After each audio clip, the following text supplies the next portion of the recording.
Halloween is one of my favorite holidays. While I've grown out of knocking on people's doors for free candy, I like turtles. I do enjoy getting into the Halloween spirit by playing or watching something fit for the season. Five Nights at Freddy's is one game in my Steam library fit for the occasion, right next to Never-Ending Nightmares. While it may not be the scariest game that I've played, and calling it one of the scariest games ever made is a bit of an overstatement. I know horror is entirely subjective, but walking animatronics possessed by children that were murdered in the 80s don't really scare me. What's really scary in FNAF is the game mechanics. There are two kinds of horror games. One that has you fight enemies through clunky game controls and being underpowered. And then there are the games that have you hide and run away. In FNAF, you can't do either one of these things. You can't fight these animatronics, you can't run away and hide. All you can do is just sit there and wait for these things to kill you. No matter what you do to keep them from killing you, it feels like you're just delaying the inevitable. You know that you're going to die, but the waiting for it to happen creates a whole lot of tension. Being forced to just sit there and do nothing just makes the game even thick with tension. One of the more interesting aspects of FNAF is the lore. In the first FNAF, you're the new night guard assigned to watch over a pizza place very similar to Chuck E. Cheese's. And as the phone guy describes, the animatronics get weird at night. They happen to see you after hours, probably won't recognize you as a person. They'll most likely see you as a metal endoskeleton without its costume on.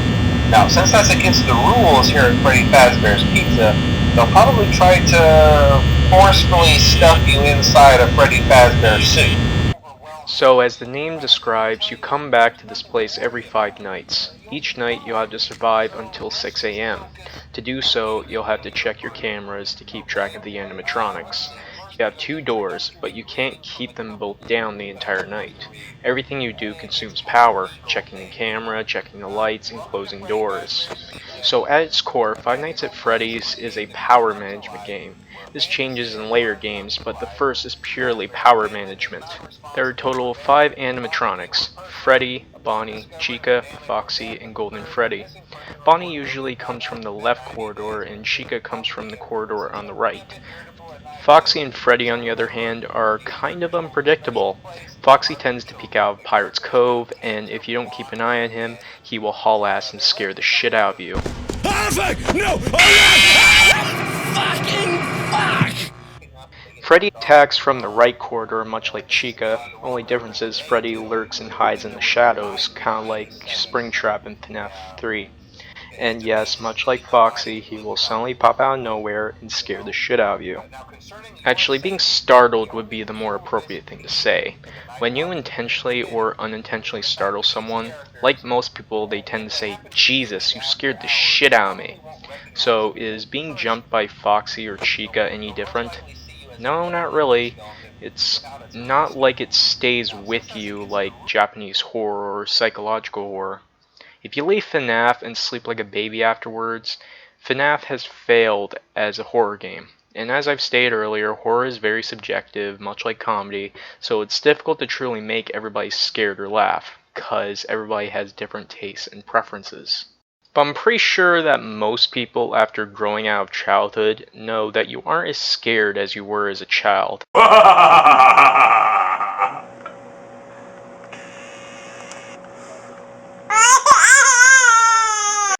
I remember growing up playing that Maze Flash game and how it scared the hell out of me.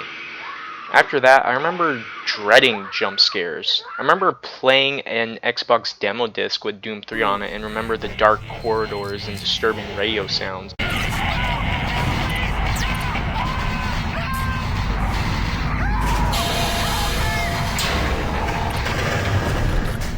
But recently, I've been numb to horror. Don't get me wrong, I know when something is genuinely scary, but if I played Never-Ending Nightmares or Silent Hill 2 when I was a kid, I think I would have had night terrors. This young man suffers from what are called night terrors. These night terrors can produce disturbed and frightening behavior even under test conditions. Now, when I play or watch something that's remotely scary, I'm like, I'm so scared. Being scared is something you lose when growing up, and I miss being scared.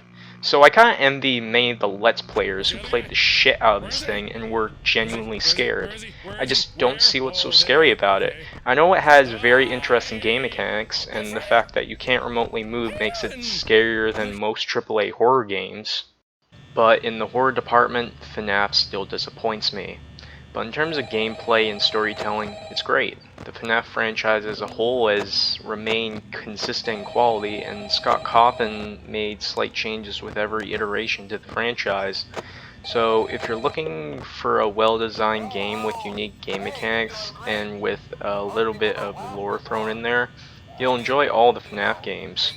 If you're also a gamer who has a lust for challenging gameplay, FNAF has got you covered with its 20-20-20 mode. But if you're like me and are looking for something more in horror games, and like me you were disappointed Konami canceled Silent Hills, I would recommend picking up Neverending Nightmares. Some have criticized that game of being a walking simulator. Hell, even the creator himself commented on that when he posted his review on Steam. But at the very least, Neverending Nightmares has beautiful and dreading art style and has imagery that's leagues ahead of all the FNAF games. FNAF has somewhat creepy imagery, and before Scott Cawthon made a franchise out of FNAF, there was a lot of ambiguity to the story and setting. But ever since theorists have picked the FNAF lore apart, the whole unknown factor that makes horror diminishes and dilutes the intended effects. I guess that's what happens to most horror franchises. You can only be attacked by a zombie, visit a foggy town, and watch these animatronics so many times. Because the so-called fear you felt when playing the first time starts to dilute. Then again, if they think you're an empty costume, they might try to stuff a mental skeleton into you. I wonder how that would work.